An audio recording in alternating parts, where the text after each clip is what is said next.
Perkenalkan, saya Grazia Natrina Kaparang. Saya sebagai dosen PNS di jurusan Administrasi Bisnis, Program Studi Administrasi Bisnis, Politeknik Negeri Manado.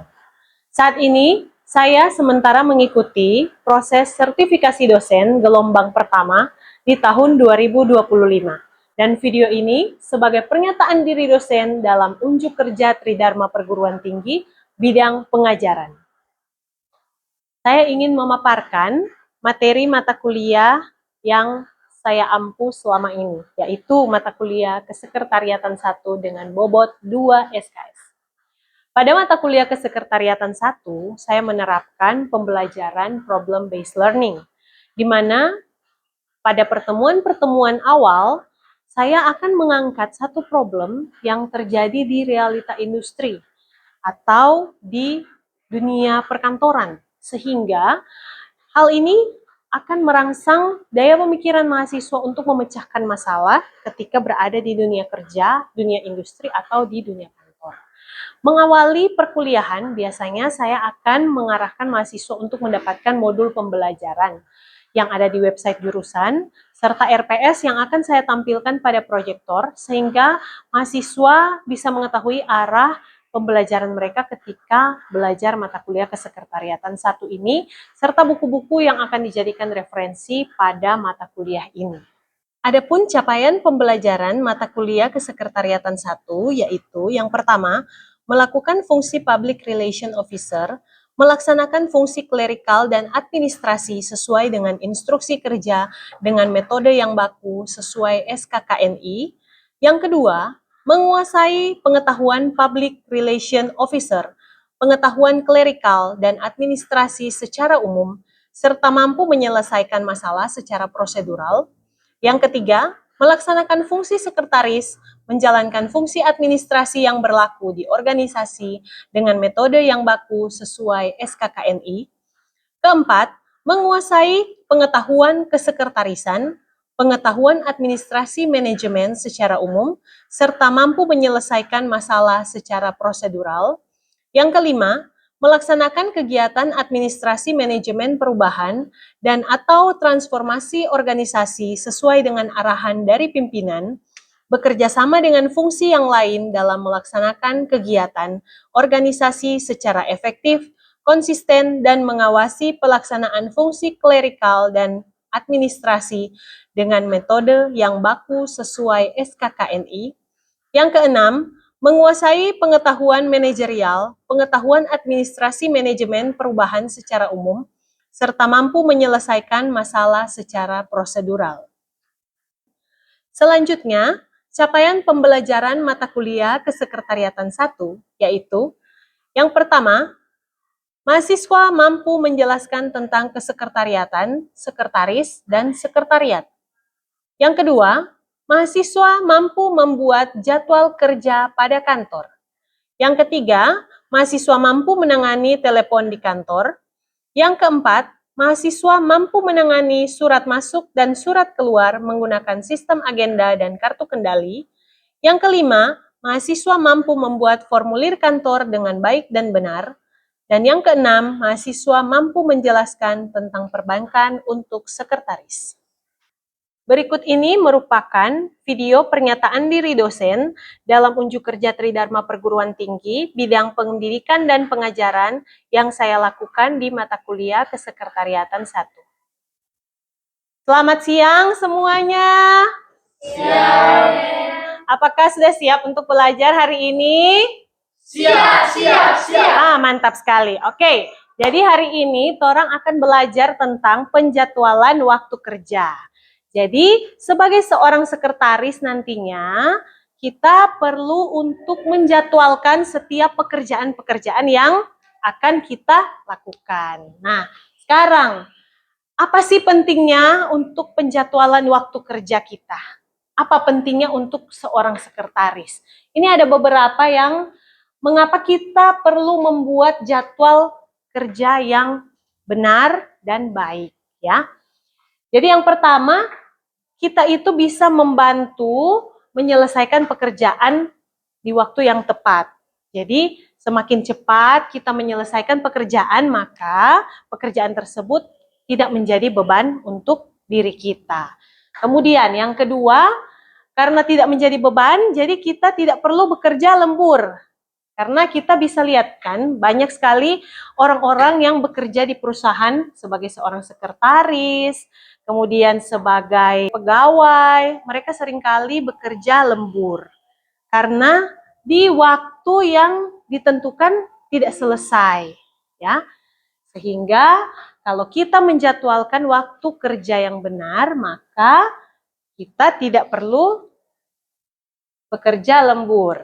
Kemudian yang ketiga, kita dapat menangani pekerjaan-pekerjaan yang sifatnya mendadak. Jadi sebagai seorang sekretaris itu, banyak sekali pekerjaan-pekerjaan yang mungkin akan kita hadapi itu mendadak. Misalnya ada telepon masuk, itu kan tidak terencana. Kita kan tidak bisa memprediksi bahwa hari ini si A atau tamu akan menelepon di jam 7 sampai jam 10. Atau kita akan menghadapi tamu yang datang langsung ke kantor. Kita tidak bisa memprediksi itu. Jadi ada pekerjaan-pekerjaan tertentu yang sifatnya mendadak. Kemudian yang keempat, kita dapat memanfaatkan waktu istirahat. Jadi walaupun kita bekerja, kita pun harus bisa ada waktu untuk beristirahat. Karena tubuh kita pasti lelah ketika bekerja seharian di kantor. Nah, selanjutnya kita tidak tegang dalam menghadapi pekerjaan. Sehingga nanti kita tidak stres dalam bekerja. Dan yang terakhir, kita tidak sering dimarahi oleh atasan. Karena kalau kita sudah menjalankan pekerjaan kita dengan benar, maka atasan pasti akan merasa puas. Oke, nah lanjut. Ini ada beberapa jenis-jenis pekerjaan. Ya, ada 3 jenis pekerjaan yang pada umumnya dikerjakan oleh seorang sekretaris. Apa itu? Pekerjaan yang pertama adalah pekerjaan rutin yang dilakukan terus-menerus. Jadi setiap hari atau setiap bulan atau setiap minggu itu dilakukan secara rutin oleh seorang sekretaris. Kemudian yang kedua adalah pekerjaan temporer. Jadi pekerjaan ini bersifatnya proyek. Jadi cuma dilakukan pada waktu-waktu tertentu saja. Misalnya setiap 6 bulan ada pekerjaan proyek. Kemudian setiap 1 tahun ada pekerjaan proyek, ya. Kemudian yang terakhir ada pekerjaan pengganggu. Nah, pekerjaan pengganggu ini yang tidak bisa kita prediksi.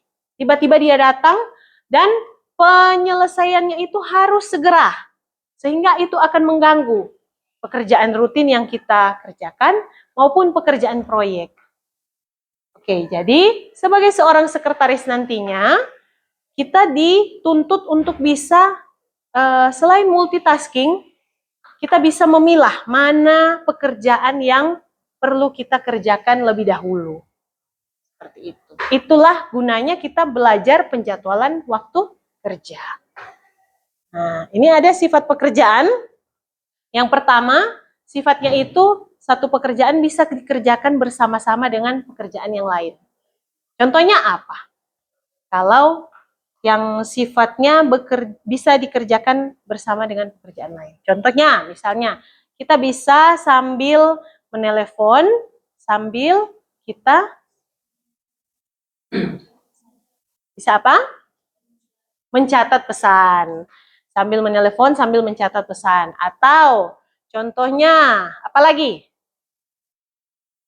Sambil kita mengetik atau sambil kita memfotokopi, memperbanyak dokumen, sambil kita membuat minuman untuk pimpinan, ya. Jadi ada 2 pekerjaan yang bisa kita kerjakan sekaligus. Tapi ada pekerjaan yang harus dikerjakan secara tersendiri. Contohnya apa? Kalau sebagai seorang sekretaris, apa kira-kira contoh yang pekerjaan itu harus bisa kita kerjakan sendiri? Harus sendiri, dia tidak bisa digabung dengan pekerjaan yang lain. Contohnya, coba apa?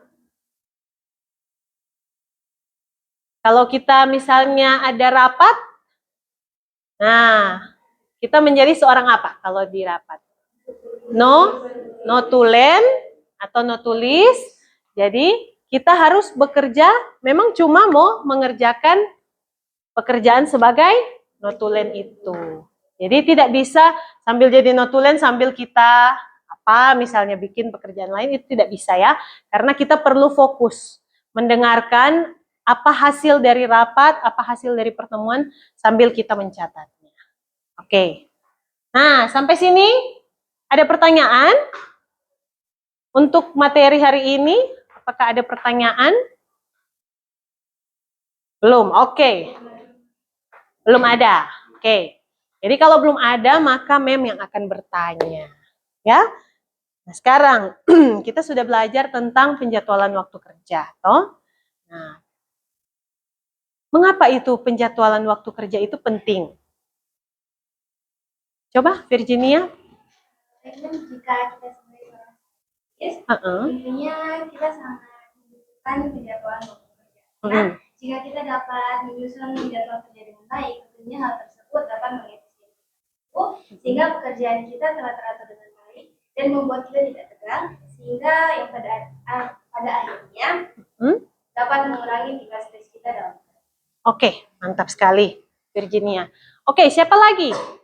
Dari apa yang torong pelajari hari ini? Apa kira-kira pentingnya kita itu perlu sebagai seorang sekretaris nantinya? Oke, silahkan.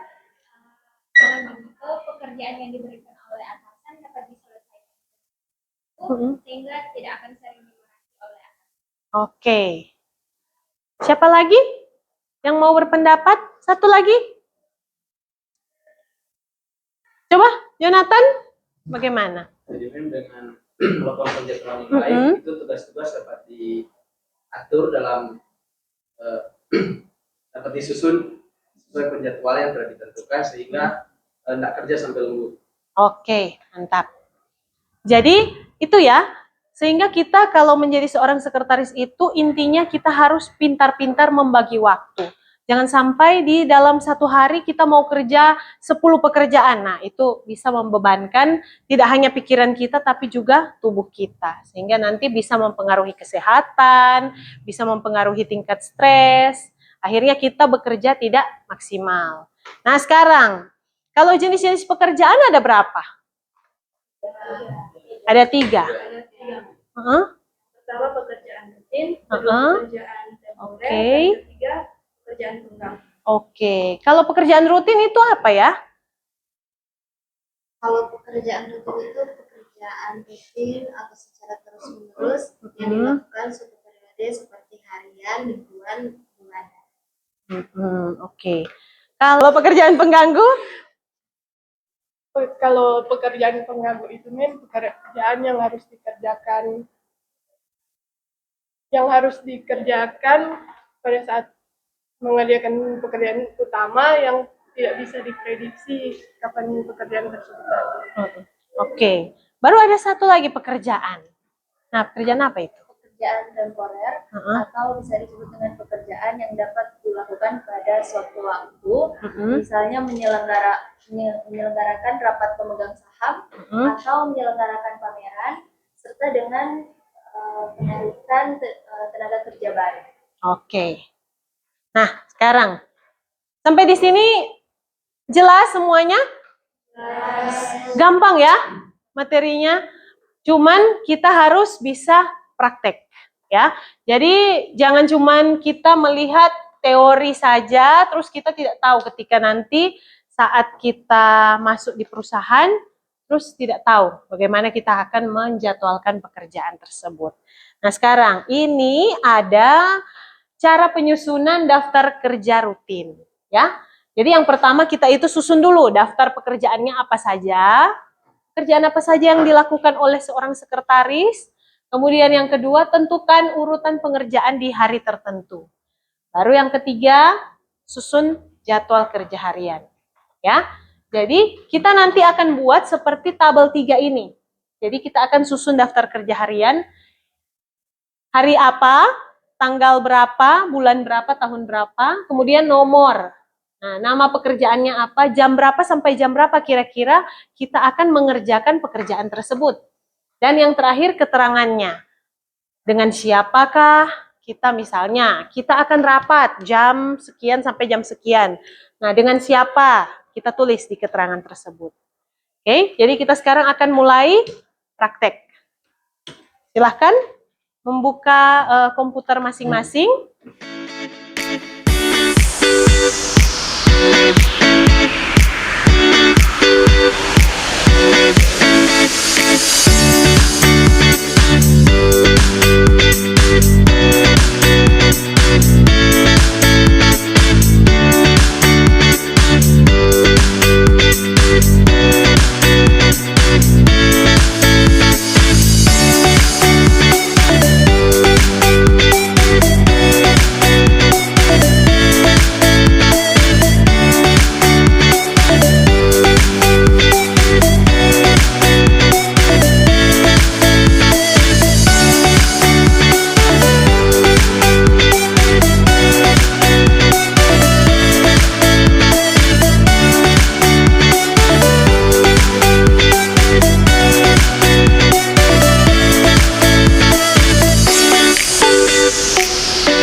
Apakah sudah selesai untuk tugas hari ini?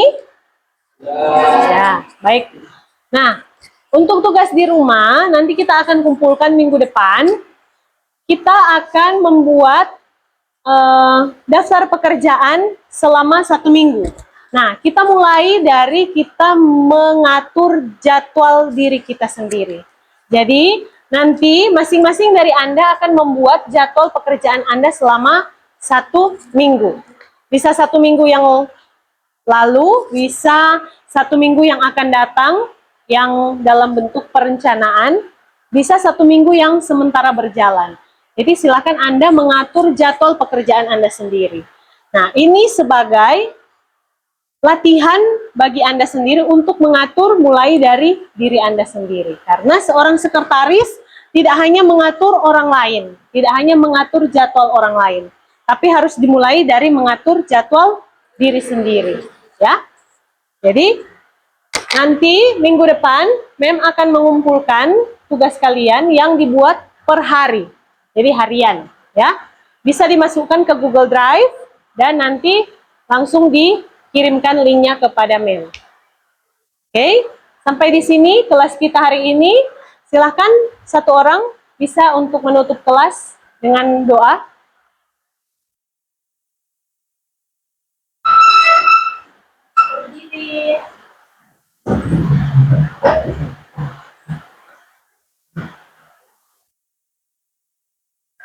Sebelum kita akhiri pelajaran pada hari ini, mari kita sepertinya untuk berdoa, mari kita berdoa.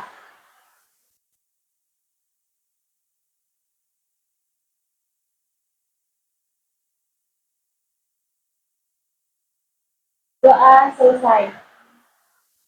Ucapkan terima kasih. Terima kasih, Nek. Terima kasih, selamat siang. Demikianlah video pernyataan diri dosen dalam unjuk kerja Tridharma Perguruan Tinggi bidang pengajaran yang sudah saya lakukan di Politeknik Negeri Manado. Terima kasih sudah menonton video saya ini, dan saya Gracia Natrina Kaparang, pamit.